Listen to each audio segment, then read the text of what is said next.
اس لیے کہ اب یہ ارادہ اپنا ارادہ نہیں رہا، اس کے ارادے کے تابع ہو گیا ہے۔ وما تشاءون الا ان یشاء اللہ، تم سوائے اللہ کی مشیت اور ارادے کے حرکت نہیں کرتے ہو، بس اللہ کا ارادہ ہے جو اس کائنات کے اوپر حکومت کر رہا ہے۔ لہذا یہ سارا سسٹم دیکھ کے دل چاہتا ہے کہ کسی ایسے کی پوجا کی جائے، کسی ایسے کی عبادت کی جائے جو میرے جیسا نہ ہو، یہ چاند اور آسمان اور ستاروں جیسا نہ ہو، کوئی ایسا ارادہ ہو جو ساری کائنات کو چلا رہا ہے۔ صلوات پر محمد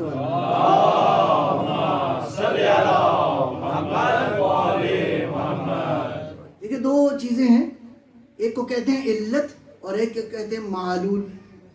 سادہ لفظوں میں بتاؤں، کاز اینڈ ایفیکٹ۔ ہر معلول کے لیے ایک علت کی ضرورت ہے، اگر علت نہ ہو تو معلول نہیں ہوتا۔ ایفیکٹ کے لیے کسی کاز کی ضرورت ہے۔ فرض کیا یہ لکڑی کا ممبر، یہ یہاں پہ معلول ہے، یہ ایفیکٹ ہے۔ یہ ایفیکٹ کہاں سے آیا ہے؟ اس کی علت کیا ہے؟ اس کی علت درخت ہے۔ درخت کی علت کون ہے؟ زمین ہے۔ زمین کی علت کون ہے؟ اللہ اکبر۔ تو علت چاہیے، بس ممکن ہے ایک علت کسی بڑی علت کی معلول ہو۔ ہر علت مستقل نہیں ہے اس کائنات کے اندر۔ پھر یہ درخت کاٹا گیا، کاٹنے کے بعد یہ جو شیپ دی گئی ہے، یہ شیپ دینے والا کون ہے؟ یہ معلول ہے، اس آدمی کا جس نے اس کو یہ شکل دی ہے۔ اس آدمی کی علت کون ہے؟ اس کے والدین ہیں۔ ان کی علت کون ہے؟ ان کے والدین ہیں۔ تو عقلی طور پر لاجیکلی دلیل اگر دینی ہے تو اس میں دو قباحتیں نہیں ہونی چاہیے۔ ایک کہتے ہیں انفینٹ ریگریس نہ ہو، یعنی تسلسل موجود نہ ہو، ورنہ دلیل بے معنی ہے۔ تسلسل اور کنٹینیوٹی کیا ہے؟ آپ پوچھتے ہیں جی آپ کون ہیں، کیسے آئے؟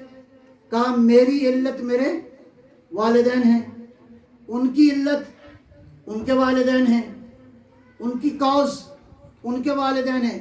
کہیں معاملہ رکنا چاہیے، کوئی ایسا ہو کہ جو ساری علتوں کی علت ہو، کہیں اور سے موجود نہ ہو۔ بس آدم کا وجود پہ ایمان لانا اس لیے ضروری ہے تاکہ سلسلہ نسب باقی رہے۔ صلوات پر محمد و آل محمد۔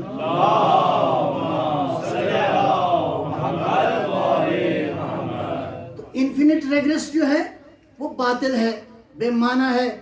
آپ دلیل کے بعد دوسری دلیل چاہیے، اگلی دلیل، اگلی ایک کاز کی ضرورت ہے۔ بس کہیں جا کے معاملہ رکے تاکہ سمجھ میں آئے کہ اصل یہ آغاز کہاں سے ہوا۔ سم ٹائمز اس کو کہتے ہیں، ایک صلوات اللہ فرمائیے گا۔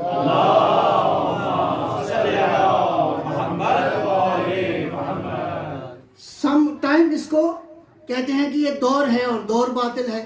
دور کیا ہوتا ہے؟ دور ہے سرکولر ریزننگ۔ اس کی مثال دیتا ہوں۔ کسی نے پوچھا جی امام بارگاہ مسجد کہاں پہ ہے؟ آپ نے کہا جی اسکول کے سامنے ہے۔ اس نے پوچھا اسکول کدھر ہے؟ کہا مسجد کے سامنے ہے۔ کہا یہ دونوں کدھر ہیں؟ کہا آمنے سامنے۔ صلوات پر محمد و آل محمد۔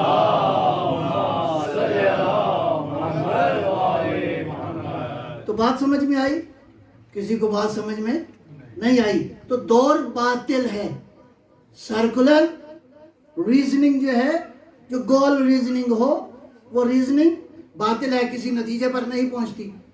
اس کائنات کے خالق کے لیے، پروردگارہ، یہ بات عقل یہ کہتی ہے کہ کہیں معاملہ رکے، اس کا مطلب اس کائنات کی ساری علتوں کا خالق وہ علت ہے جو کسی کی علت نہیں ہے، جس کو کسی نے نہیں بنایا، ورنہ بات سمجھ میں نہیں آئے گی کہ یہ سارا عالم کہاں سے آیا ہے۔ بس اس عالم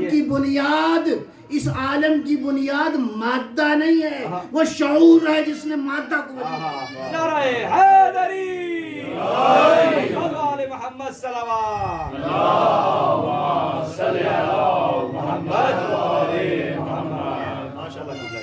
یہ بات پہنچ رہی ہے آپ تک؟ ایک بار بھی صلوات فرمائیے گا.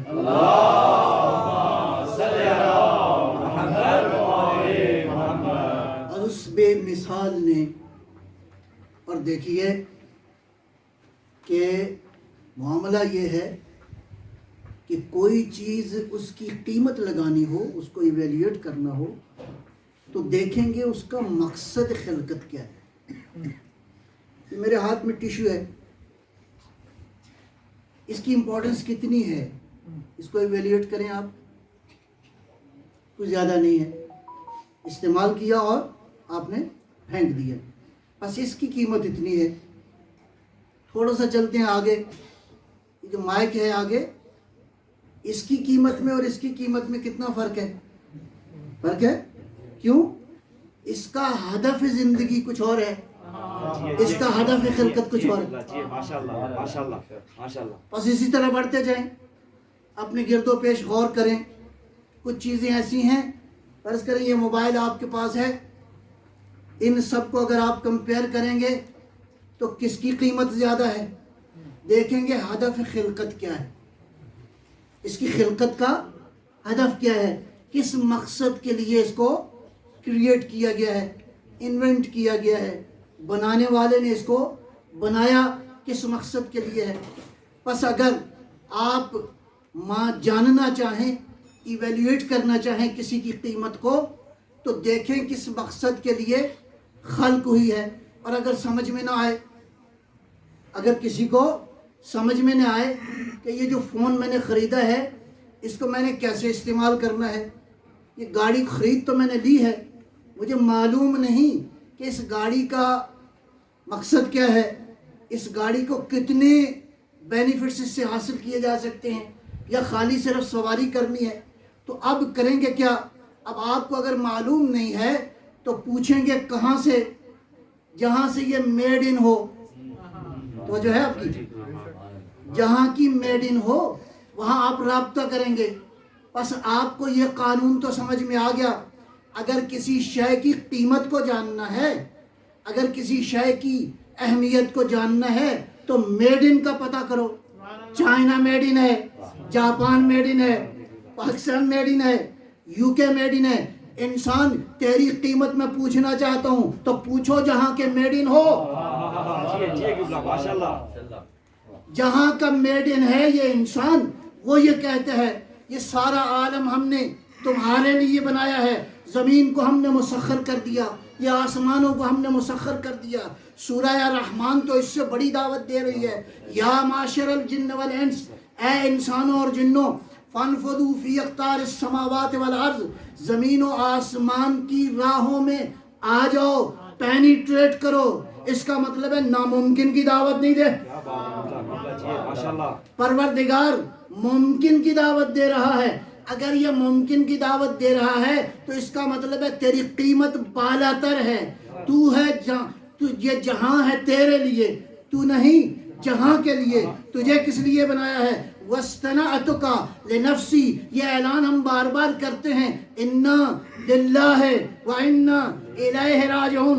ہم ایبسولوٹ کی جانب سے آئے ہیں، ہم نے ایبسولوٹ کی طرف لوٹ جانا ہے. بس تیری آغاز بھی نور ہے، تیری انتہا بھی نور ہے.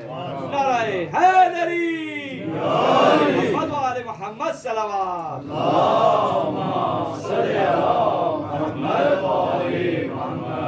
نعرہ تکبیر، اللہ اکبر، نعرہ تکبیر، اللہ اکبر، نعرہ رسالت، یا رسول اللہ، نعرہ رسالت، یا رسول اللہ، نعرہ حیدری، یا علی، حیدری، یا علی. بآواز بلند صلوات. اللہم صلی علی محمد و آل محمد. اگلے مرحلے میں یہ ہے لا تنفذون، تم آسمانوں کی طرف نہیں آ سکتے، تم ان زمین و آسمان کی راہوں کو طے نہیں کر سکتے. ہاں الا بسلطان، سلطان کا معنی ہے طاقت، سلطان کا معنی ہے قدرت. اس کا مطلب ہے کوئی منبع ہو سلطان کا جو جہاں موجود ہو تاکہ وہ تجھے پکڑ کر آسمانوں کی سیر کروا دے. بس جو آسمانوں میں جا سکتا ہو اس کی مدد حاصل کرو تاکہ زمین و آسمان میں بس دامن علی کو تھامو. نعرہ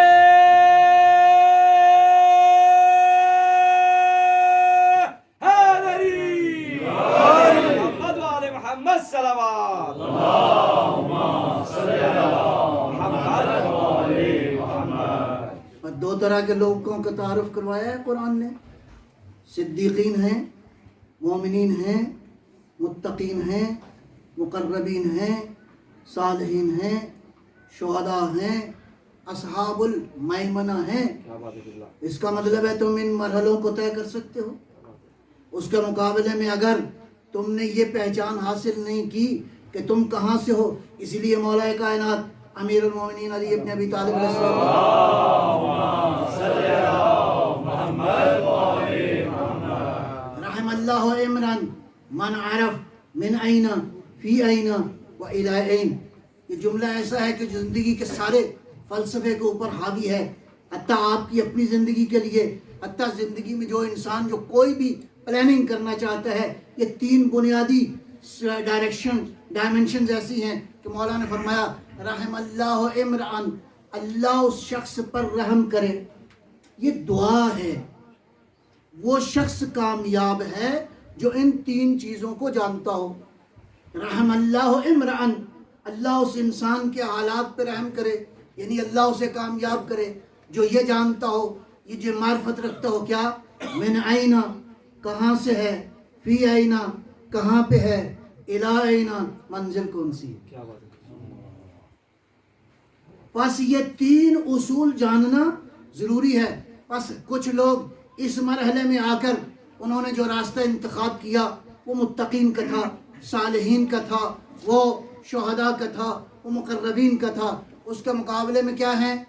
اس کے مقابلے میں کفار ہیں، ظالمین ہیں، منافقین ہیں، مستکبرین ہیں. لہذا وہ جانے اور ان کا کام جانے. ہم نے اس راستے پہ نہیں جانا. البتہ یہ معرفت ضروری ہے کہ دو طرح کی دعوتوں میں سے کون سی دعوت کا انتخاب کیا جائے. اب مجھے اگلے مرحلے میں جانے دیجئے، اور وہ یہ ہے پروردگار جس کا ساری مخلوق کا نظام ایسا پرفیکٹ ہے، ایسا کامل ہے، ایسا اکمل ہے کہ کہیں ذرہ برابر بھی اس میں نقص موجود نہیں. صلوات پر محمد و آل محمد.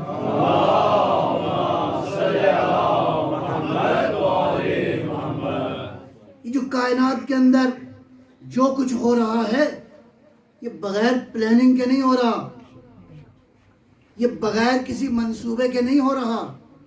اگر یہ مان لیا جائے کہ اس کائنات کا اوریجن جو ہے مادہ ہے تو اس کا مطلب ہے اس کائنات کو ایک جگہ پہ نہیں ہونا چاہیے.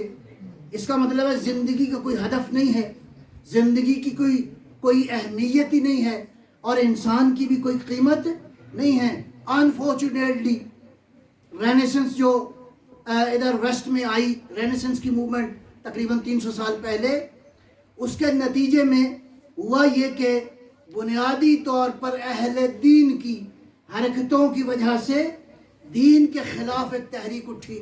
اس تحریک کے نتیجے میں آہستہ آہستہ انڈسٹریل ریولیوشن آیا.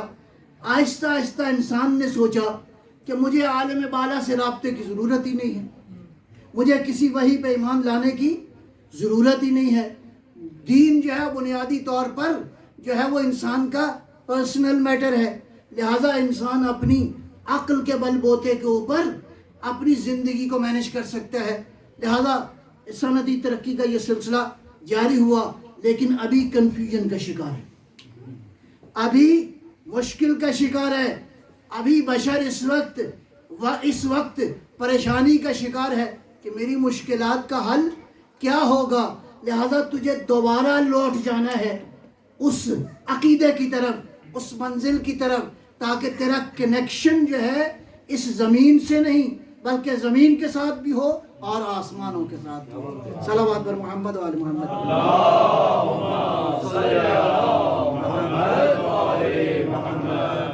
ابھی تو یہ بات ہو رہی ہے کہ یہ جو یونیورس ہے یہ کیا کرتی ہے؟ کمیونیکیٹ کر رہی ہے مختلف طریقوں کے ساتھ. مختلف طریقے بیان کیے گئے ہیں. اس میں ایک طریقہ ہے، فرض کریں کہ آپ ذرا غور کریں، بہرحال یہ رائے ہے ابھی، لیکن بہت ساری چیزیں ایسی ہیں جو ہم پہلے سے کہہ رہے ہیں، دنیا والوں کو آج سمجھ میں آ رہی ہے. ایک تو کہتے ہیں کہ بعض اوقات یہ ہوتا ہے کہ ایک ہی واقعہ آپ کی زندگی میں رپیٹ ہو رہا ہے، اس کا مطلب ہے یہ کائنات آپ کو کوئی میسج دے رہی ہے. یہ دوسرا ذریعہ کیا ہے، یہ جو خواب ہیں، ابھی ان کی انڈرسٹینڈنگ یہ ہے کہ آپ کے انکانشیس میں بہت ساری چیزیں چل رہی ہوتی ہیں، تو نتیجتاً خواب کی شکل میں یہ کائنات آپ کو کچھ نہ کچھ میسیجز دے رہی ہے. لہذا ذرا غور کرو. پھر اگلے مرحلے میں جا کے قابل توجہ ہے، ذرا توجہ ہے آپ کی انشاءاللہ. نعرہ حیدری، محمد و آل محمد صلوات.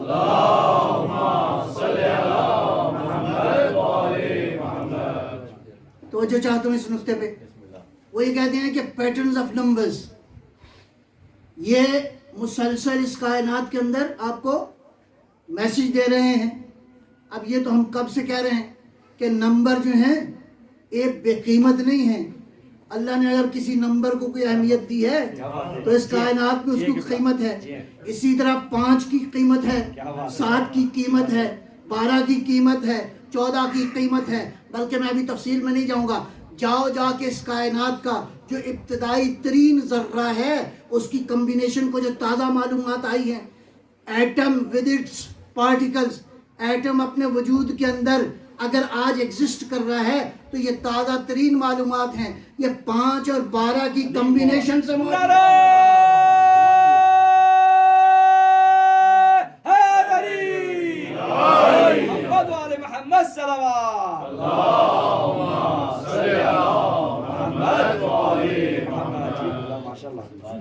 تو یہ نمبروں کے جو پیٹرنز ہیں یہ بے معنی نہیں ہیں.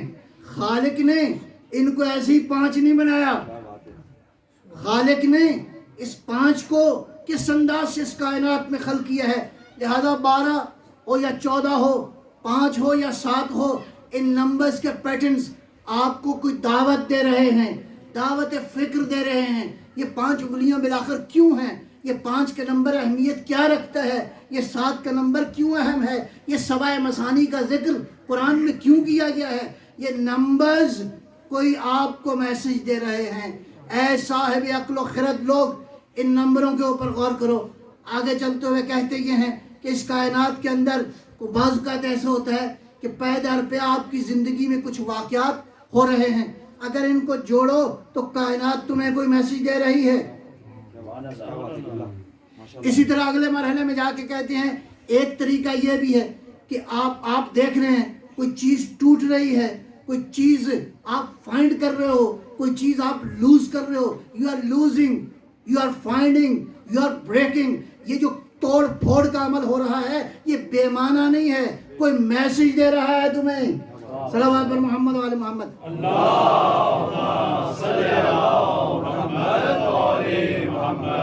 بات کوئی زیادہ بوجھل تو نہیں ہو گئی؟ ایک سلامات فرمائیے گا.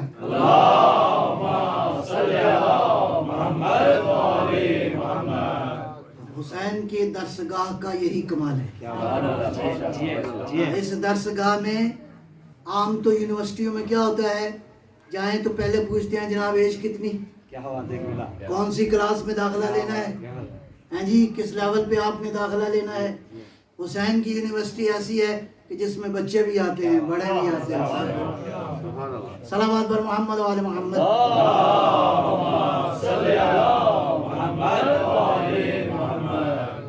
تو میں عرض کر رہا تھا آپ کی خدمت میں، ایک مرحلے پہ جا کے کہتے ہیں کہ یہ جو بیماری ہے، یہ جو ایلنس ہے، یہ جو آپ کے اندر پیدا ہوتی ہے، یہ آپ کو کوئی میسج دے رہی ہے. تو مجھے یاد آیا مولا امام سجاد علیہ السلام کی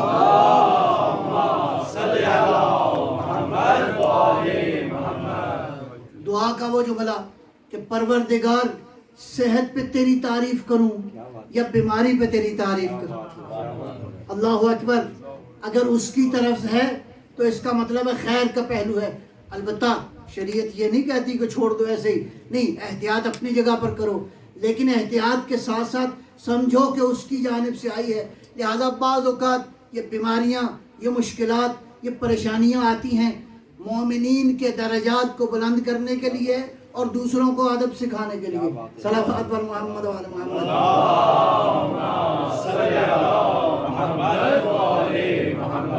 ایک بار پھر بھی صلوات.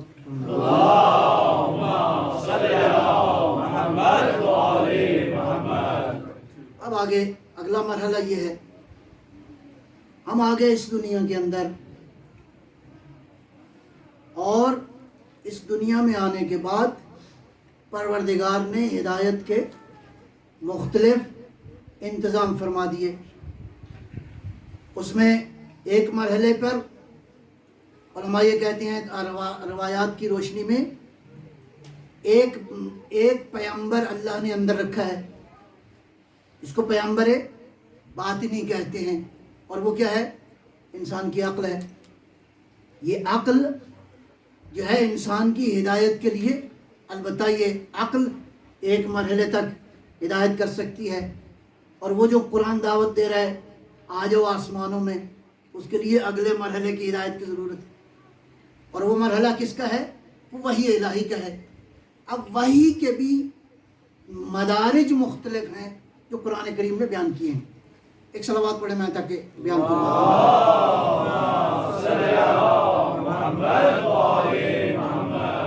بعض اوقات انسان کی زندگی میں چھوٹی چھوٹی چیزیں ہوتی ہیں، ان کو انتخاب کر کے انسان اپنے لیے جو ہے وہ راستہ انتخاب کر سکتا ہے تاکہ، لیکن اس کے لیے کیا چاہیے؟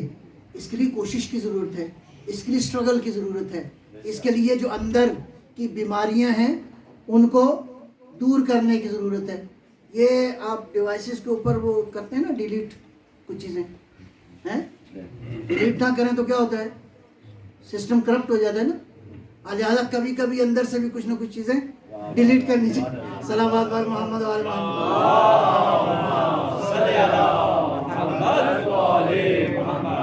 ایسے کر کے سلیکٹ کریں، ڈیلیٹ کے بٹن پہ جائیں، یا علی ادرکنی کہیں تو ڈیلیٹ ہو جائے گا. تو اس کو صاف کرنا، وہ کہتے ہیں کہ ثعلبہ بن حاطب انصاری ایک صحابی ہے، نبی اکرم صلوات اللہ سلام اللہ علیہ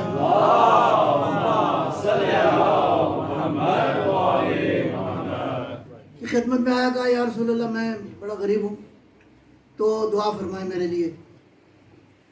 آپ دیکھیں کہ انبیاء کا، ائمہ کا کام یہ تھا، دیکھتے تھے اس کے مطابق ہدایت کرتے تھے. ہر مریض کو ہر دوائی نہیں دی جا سکتی. اگر ہر مریض کو ہر دوائی دے دیں گے تو مریض کیا ہوگا؟ ممکن ہے ختم ہو جائے. لہذا دیکھا یہ جو خواہش کر رہا ہے اس کے مطابق تاریخ کہتی ہے، پیغمبر نے فرمایا کہ دیکھو یہ جو ہے نا تمہارے پاس اللہ نے جو دیا ہے اس کا شکر ادا کرو، یہ کافی ہے تمہارے لیے. چپ کر کے چلا گیا. اگلے دن پھر آیا، کہا یا رسول اللہ دعا فرمائے، میرے حالات ٹھیک نہیں ہیں. کہا دیکھو ایسا ہے کہ یہ جو تھوڑا ہے نا اس کا شکر ادا کرنا آسان ہے، اگر زیادہ آ گیا تو حساب کتاب میں مارے جاؤ گے. پھر چلا گیا چپ کر کے. تیسرے دن پھر آ گیا، کہا یا رسول اللہ کی دعا نہیں فرماتے. اب تیسرا مرحلہ تھا. فرمایا ٹھیک ہے میں دعا کرتا ہوں تمہارے لیے. اس سے پہلے یہ جو خواہش تھی اس کی، 5 وقت کی نماز کہاں پڑھتا تھا؟ پیغمبر کی اکرم کے پیچھے اقتداء میں پڑھتا تھا. اب پیغمبر نے دعا فرمائی، گیا جا کے اس زمانے میں ظاہر ہے کاروبار سب سے بڑا جو ہے وہ یا کھجوروں کے باغات ہوتے تھے یا بھیڑ بکریاں ہوتی تھیں، اس طرح کی چیزیں تھیں. تو گیا جا کے کوئی ایک جانور خریدا، اور اس جانور سے بالکل دنوں کے اندر جو ہے وہ اس کی افزائش ہونا شروع ہو گئی. 1 سے 2، 2 سے 4، 6 سے 10. اب جیسے جیسے جانوروں میں اضافہ ہونا شروع ہوا، اس کی ایک ایک کر کے نمازیں چھوٹنا شروع ہو گئی. ظہر کی چھوٹ گئی، مثلا عصر کی چھوٹ گئی. کہا چلو خیر کوئی بات نہیں، مغرب تو ہے نا. آہستہ آہستہ وہ مغرب کی بھی چھوٹ گئی، آہستہ آہستہ وہ عشاء کی بھی چھوٹ گئی، یہاں تک کہ رزق میں اضافہ ہوتا رہا. بعض اوقات ہم رزق اس طرح کماتے ہیں کہ ادھر توجہ ختم ہو جاتی ہے. آہستہ آہستہ یہ ہوا کہ روزانہ کی نمازیں چھوٹنا شروع ہو گئیں. اب آہستہ آہستہ اس کے بعد اگلے مرحلے میں کیا ہوا کہ جانوروں میں اضافہ ہو گیا.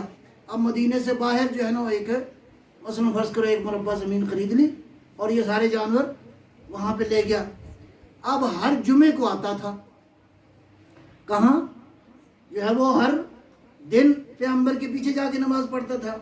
اب جمعے کے جمعے پھر ایک یہ ہوا کہ جمعہ بھی چھوٹ گیا. کبھی کبھی کوئی صاحب ملتے تھے. اب مدینے والے ٹھیک ہیں صلوات بر محمد وعلی محمد.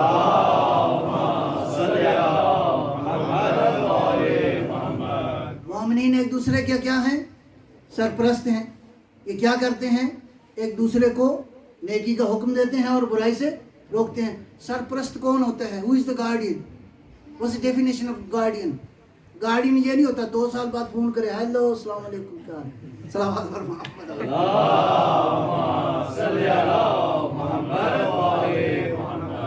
ہماری آج انفارچونیٹلی اس سوسائٹی کے اندر جس معاشرے میں ہم رہتے ہیں آج ہمارا حالت یہ ہے کہ ہمارے جو کنیکشن ہیں وہ مکینیکل رہ گئے ہیں, آفیشیل قسم کے رہ گئے ہیں, اسلامی اور دینی اور ایمان کی بنیاد پر نہیں رہے.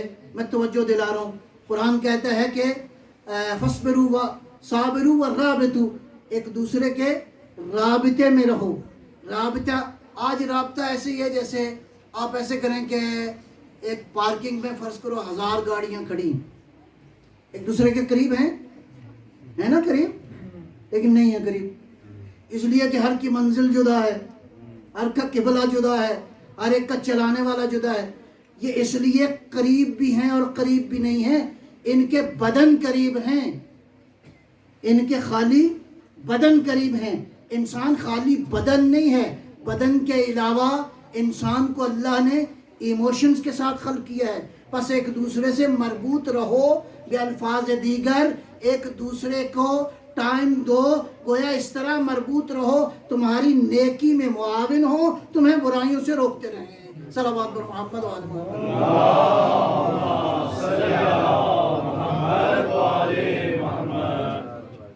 تو یہ شخص جو ہے یہ ثعلبہ جو ہے آہستہ آہستہ کیا ہوا کہ ایک دفعہ حکم نازل ہوا کہ میرا حبیب ان سے زکوٰۃ لی جائے.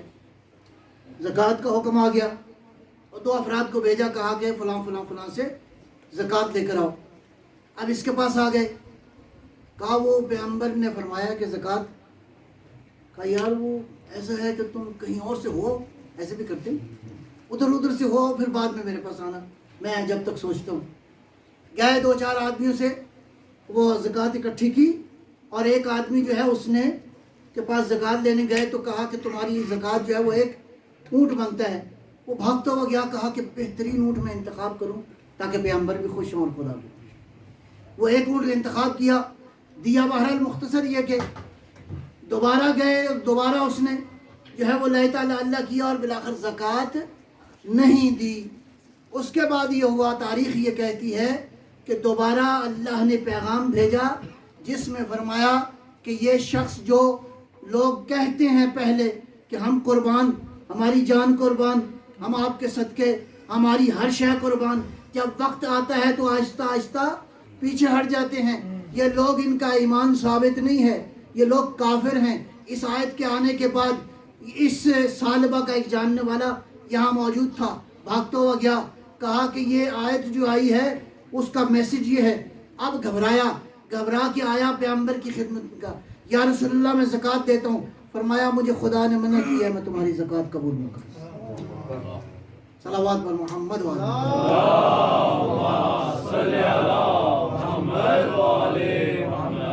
ایک بار پھر صلوات.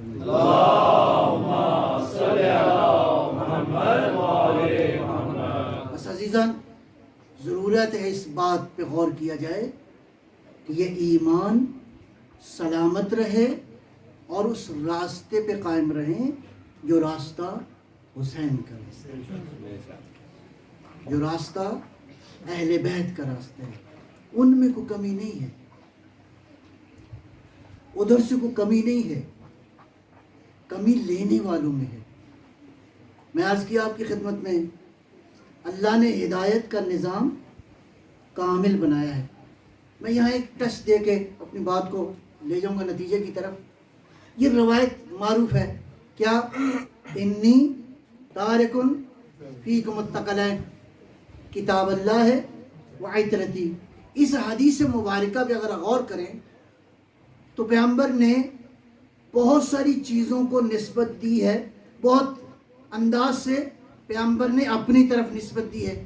انی، بے شک میں، تارکن، میں چھوڑے جا رہا ہوں، فیکم الثقلین، کتاب اللہ و عطرتی، میری عطرت، بس میں چھوڑے جا رہا ہوں، میں وراثت چھوڑے جا رہا ہوں، میں عطرت چھوڑے جا رہا ہوں۔ دیکھیں وراثت کی قیمت ہوتی ہے کہ وراثت کتنی اہم ہے، کہ وارث کتنا اہم ہے۔ اگر وارث علاقے کا عام آدمی ہو تو وراثت کو بھی اسی نظر سے دیکھا جاتا ہے، اگر علاقے کا بڑا آدمی ہو تو وراثت کو اسی انداز سے دیکھا جاتا ہے۔ اب یہاں وراثت کس کی ہے؟ اس کی ہے جو اس کائنات جس کی خاطر بنی ہے۔ لولاک لما خلقت الافلاک، پروردگار کا نبی فرما رہا ہے میں تم میں دو چیزیں چھوڑے جا رہا ہوں، ایک میری عطرت ہے، ایک اللہ کی کتاب ہے، اور یہ دونوں اکٹھے رہیں گے یہاں تک کہ یہ حوض کوثر پر جمع ہو جائیں۔ اس کا مطلب یہ ہے کہ ان دونوں کو تمسک کرنا ہے، قرآن کو تھام کے اہل بیت کو نہیں چھوڑنا، اور اہل بیت کو تھام کے قرآن کو نہیں چھوڑنا۔ اس کا مطلب ہے اگر قرآن سمجھ میں نہ آئے تو اہل بیت سے پوچھ لو، اہل بیت سمجھ میں نہ آئے تو قرآن سے پوچھ لو، تمہیں اہل بیت سمجھائیں گے قرآن کی حقیقت کیا ہے، اور قرآن سمجھائے گا اہل بیت کی حقیقت کیا ہے۔ اب مجھے خلاصتاً عرض کرنے دیجئے، قرآن کیا ہے؟ اللہ نے حق نازل کیا ہے، انزلناہ حق، ہم نے اس کو حق نازل کیا ہے، وبالحق نزلا، اور حق کے ساتھ ہی یہ آیا ہے۔ قرآن حق ہے، قرآن نور ہے، انزلنا الیکم نورا مبینا، قرآن حق ہے، قرآن نور ہے، تبیانا لکل شیء، اس قرآن کے اندر ساری کائنات کے اسرار موجود ہیں۔ قرآن کے بارے میں حدیث ہے کہ اگر کہیں گمراہیوں میں، تاریکیوں میں پھنس جاؤ تو قرآن کا دامن تھام لینا۔ اس قرآن کے بارے میں یہ ہے، قرآن نے تمہاری اطاعت نہیں کرنی، تم نے قرآن کی اطاعت کرنی ہے۔ بس قرآن مطیع نہیں ہے، قرآن مطاع ہے، تم مطیع ہو، قرآن کی اطاعت کرنی ہے۔ آیا قرآن تمہاری ہدایت کا محتاج ہے؟ نہیں، تم محتاج ہو، وہ بے نیاز ہے، وہ غنی ہے، اس لیے کہ غنی نے اس کو بھیجا ہے۔ بس مختصراً قرآن حق ہے، قرآن نور ہے، قرآن ہر شے کا بیان ہے۔ قرآن اگر کہیں پھنس جاؤ تو قرآن کی مدد حاصل کر لو۔ قرآن، مجھے اگلا جملہ کہنے دیجئے، قرآن پیغمبر اکرم کا بلا فصل جانشین ہے۔ قرآن کے بعد کسی اور کتاب نے تو نہیں آنا۔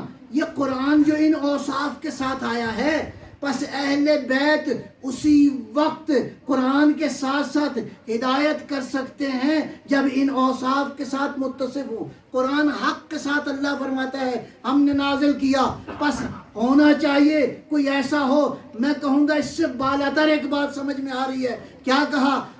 العلی مع الحق والحق مع علی، بلکہ اس سے بالاتر فرمایا اللہ حق کو ادھر موڑ دے جدھر۔ نعرہ حیدری، محمد وآل محمد صلوات،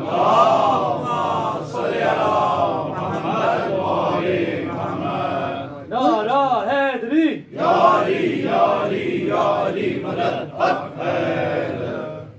کل شیء احصیناہ کتابا، ہم نے ہر چیز کتاب میں رکھ دی ہے۔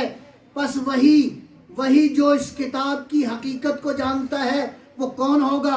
کل شیء احصیناہ فی امام مبین، ہم نے امام مبین کو دے دی ہے ہر چیز۔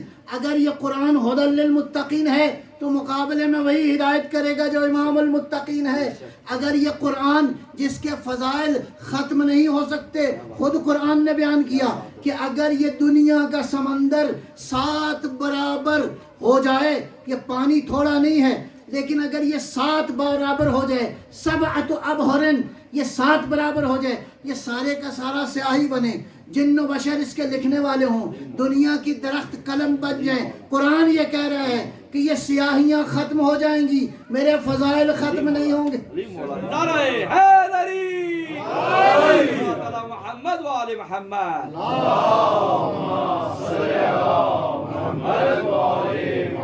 کیا فرمایا پیغمبر نے؟ یا علی آپ کے فضائل اگر یہ جن و بشر لکھنے والے ہوں، یہ سارے درخت جو ہیں وہ کلمے بن جائیں، یہ سمندر کی سیاہیاں جو ہیں مل کے آپ کے فضائل کو لکھنا چاہیں تو نہیں لکھ سکتی۔ کیوں؟ جواب کیا ہے؟ جب قرآن کے فضائل نہیں بیان ہو سکتے۔ علی کے نعرہ حیدری، محمد و آل محمد صلوات۔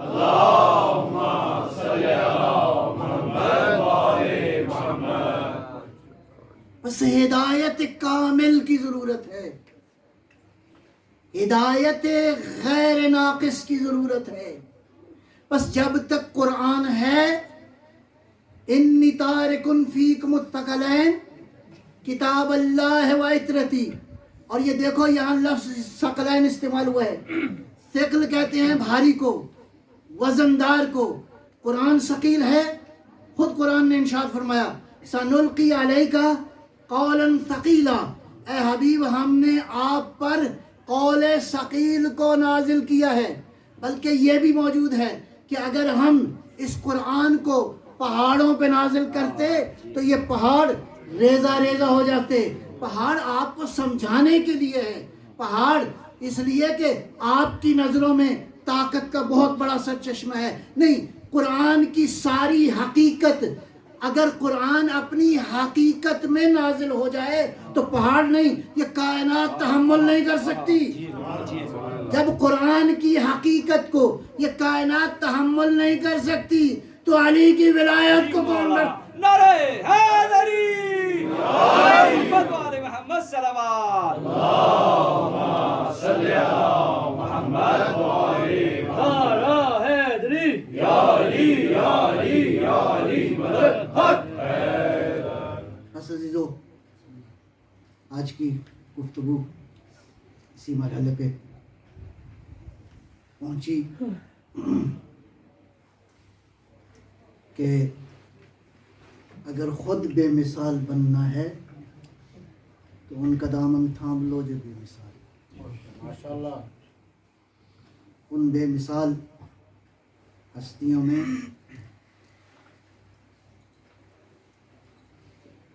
ایک ہستی جو ہے وہ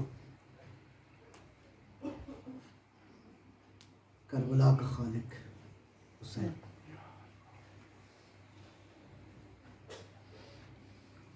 میں عرض کروں کہ حسین نامکمل ہے اگر زینب نہ، اس لیے کہ حسین کا انتخاب ہی ایسا ہے۔ آج پرسہ دینا ہے کس کو؟ زینب کو نہیں دینا، آج ام المصائب کو پرسہ دینا، وہ جو ہر شہید کے آنے کے بعد اپنے بھیا حسین کے پاس جاتی تعزیت کے لیے۔ آج زینب کو پرسہ اس لیے دینا ہے کہ ہر شہید کا ذکر ہوتا ہے۔ عزیزو، کربلا میں بچوں کا کردار بہت بلند ہے، شہادتیں بھی بڑی دردناک ہیں۔ مسلم کے 2 بچے کس عالم میں مارے گئے، قاسم کس طرح شہید ہوئے، ان بچوں کا عجیب ایک کردار ہے اس کربلا میں، لیکن سارے بچوں میں اون و محمد کی شہادت بڑی عجیب ہے۔ عزیزانو، آپ کو معلوم ہے کہ زینب کبریٰ جب بھائی کے ساتھ نکلی تھی مدینے سے تو بچے ہمراہ نہیں تھے. یہ جناب عبداللہ بعد میں آئے دونوں بچوں کو لے کر. تو اپنی زوجہ سے کہا زینب اگر کہیں جنگ ہو، اگر کہیں جنگ کا معاملہ ہو جائے تو میرے ان بچوں کو قربانی کے طور پر. اللہ اکبر. اب بیوی نے اس امانت کو لیا. عزادارو وقت گزرتا رہا.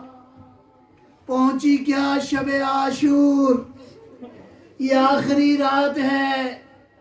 کل سب نے میدان کربلا میں اپنی جانوں کا نذرانہ دینا ہے. تاریخ کہتی ہے کہ اس رات مائیں بچوں کو تیار کر رہی تھی. کہیں رباب اپنے بچے کو جلا رہی تھی، کہیں قاسم کی ماں اسے تیار کر رہی تھی. اون و محمد کو تاریخ کہتی ہے، بعض مکاتب نے لکھا ہے ماں نے بچوں کو کنگھی کی، تیار کیا. تاریخ کہتی ہے کہ کفن کے 2 لباس ان بچوں کو پہنائے اور کہا بیٹا کل اپنے ماموں کا دفاع کرنا ہے. تمہیں معلوم ہے کہ تم جعفر طیار کے پوتے ہو. عزادارو کون ہے جعفر طیار؟ یہ بالکل عباس کی طرح یہ وہی شہید ہے جس کے جنگ موتا میں بازو کٹ گئے، جس نے اپنی جان راہ خدا میں دی. اے بچوں تم علی مرتضیٰ کے اولاد ہو. تم پروردگار بچوں کل حیدر کرار کی اور جعفر طیار کی شجاعت کے جوہر دکھانا. اے بچوں سے کہہ رہی تھی ممتا کہ بچوں جب پہنچو میدان کربلا میں کوشش کرنا کہ عمر سعد کو مار دو. کام وعدہ کرتے ہیں اگر پہنچ گئے. اور بیٹا ایک بات اور غور کرنا بیٹا، اگر کہیں فرات کے کنارے میرے بچوں اگر فرات کے کنارے پہنچ جاؤ تو پانی نہ پینا. بچوں نے باتوں کو سن لیا. بچوں نے کہا مادر گرامی ایسا ہی ہوگا. صبح عاشور طلوع ہوئی. اب تاریخ 2 طرح سے ہے، میں دونوں باتوں کو جمع کرتا ہوں. تاریخ یہ کہتی ہے کہ بچے آئے اب مولا حسین سے اجازت مانگنے کے لیے. اب حسین اجازت دینے سے کترا رہے ہیں. دونوں بچوں کو ہاتھوں میں لیا گئی بھائی کے پاس. بھیا میرے ان بچوں کو مرنے کی اجازت نہیں دو گے؟ تاریخ کہتی ہے امام نے چہرہ موڑ لیا. امام کی آنکھوں میں آنسو تھے. اے بہن کیسے اجازت دے دوں؟ بہن بھی رو رہی تھی، بھائی بھی رو رہا تھا. اتنے میں بچوں نے کہا ماموں آپ کو آپ کی ماں کے حق کا واسطہ، آپ کو فاطمہ کی. جب ماں کا ذکر آیا بچوں کو روانہ کیا. گئے میدان میں. عزادارو ایک نے دائیں طرف سے ایک نے بائیں طرف سے حملہ کیا. پھر آگے بڑھے قلب لشکر کی طرف. چھوٹے سے بچے تھے لیکن ایسے جنگ کر رہے تھے جیسے علی میں. کیوں؟ اس لیے کہ ان کو تلوار کا جوہر سکھانے والا کون ہے؟ وہ ہے عباس. یہ عباس کے شاگرد ہیں. عزادارو بس مضمون ختم کر دیا. ایک ظالم آگے بڑھا، اس نے محمد کے سر پہ تلوار اور شہر کی جگہ آگے بڑھا بھائی کو بچانے کے لیے. ایک ظالم نے گرز مارا. اب بچے زین سے زمین پہ آئے، آواز دی السلام علیکم. اب میدان کربلا میں پہنچا. میرا آقا ایک لاشا اٹھایا. حسین نے ایک لاشا اٹھایا. ابو الفضل عباس نے. ابھی تک ہو یہ رہا تھا کہ لاشیں جاتے تھے گنج شہیدہ میں خواتین بین کرتی تھی، خواتین روتی تھی.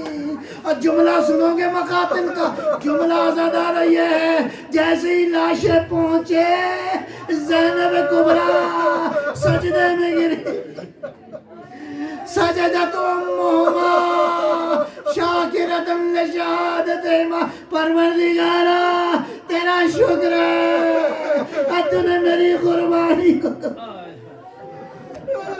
عرض کروں گا بی بی، او بی بی، یہ عظیم یہ عجیب بچے ہیں کہ ان کو رونے والا کوئی نہ تھا. کربلا کے میدان میں، کربلا کے میدان میں بی بی نہیں روئی. یہاں تک کہ ایک منزل یہ آئی کہ جب سر واپس ہوئے تو ہر ایک کو کوئی رونے والا تھا. کسی نے کہا ان 2 سروں کا وارث کوئی نہیں. کہا ہے وارث، وہ حسین کو رو رہی ہے. عزادارو سوال پوچھوں گا، اے مادر گرامی، کیا تیرے دل میں ماں کا جگر نہیں ہے؟ کیا تیرے سینے میں ماں کا دل نہیں ہے؟ جواب کیا ملے گا؟ اگر زینب رو دیتی تو سکینہ کا خیال کون رکھتا؟ اگر زینب رو دیتی تو زین العابدین کے تیازیانوں کو کون دیکھتا؟ اگر زینب رو دیتی تو اس قافلے کو کون لے جاتا؟ منزل مقصود پر غزنوی نے کہا ہے، میری انڈرسٹینڈنگ یہ ہے کہ جب زینب پہنچی ہے نا مدینہ میں، گھر کا دروازہ کھلا، ماں تھی نا، ابھی تک سینہ بھرا ہوا تھا، ابھی تک غم دل میں تھا، ابھی تک ممتا روئی نہیں تھی، آنسوؤں کا سمندر سینے کے اندر تھا. اب بس گھر میں پہنچی، دروازہ کھلا، بچوں کے آثار دیکھ، ان بستروں کو دیکھا، ان درا دیوار کو دیکھا. کہا عبداللہ، اب ماں کا جگر پھٹا، اب ممتا پھٹی. زینب پھوٹ پھوٹ کے رو. عبداللہ کو کہہ رہی تھی، عبداللہ تیرے بچوں نے بڑی وفا کی، عبداللہ تیرے بچے پیاس سے مار.